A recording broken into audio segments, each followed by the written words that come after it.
and that's okay. For sacral chakra, I was getting, for some people, you might have a lot of things coming up around your well being and your emotional stability. It's just showing you what's coming up so that you know what still needs work. It's not to beat you up, it's not to make you feel bad about yourself. It's literally just to show you what needs work. You only know what needs work if you allow yourself to live your life and really be in the human experience. Solar chakra, I immediately got this is going to go back to your self discipline and your relationship with yourself. But I kept hearing discipline. So, and this means like self loving discipline. How well are you taking care of yourself? Are you eating the way that you know you're supposed to be eating? Are you feeding your future? Are you feeding your healing? Or are you feeding your wounds?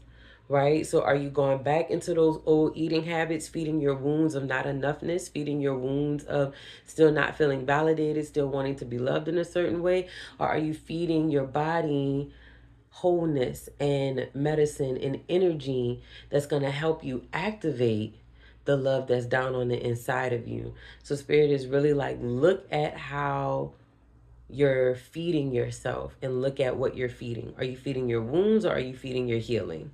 So when we're even thinking about how we are eating this week and in general in our lifestyle, to really try to shift that, thank you, that mindset and that reframe.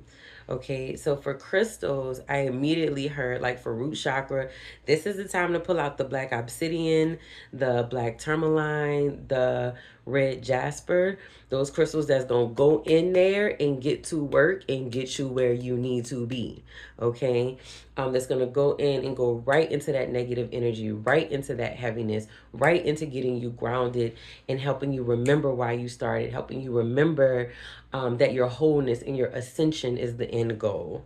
Okay, and it's just where you're headed. I don't even want to say end goal, but just that's the path you're on. That's where you're headed. Mm-hmm. And then when we're looking at the sacral chakra, I kept hearing carnelian and amber. Carnelian and amber. Again, the crystals that work really well with those chakras, with those energy centers, with those parts of your body.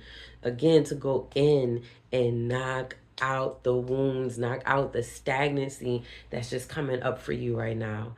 And then solar chakra, I heard tiger's eye. Like it was just straight up tiger's eye. You could throw some citrine in there if you want to add some positivity. And I just heard like, and you want to keep it cute, but some tiger's eye. Like really go in there and get to those wounds, get to the discipline, get to the courage.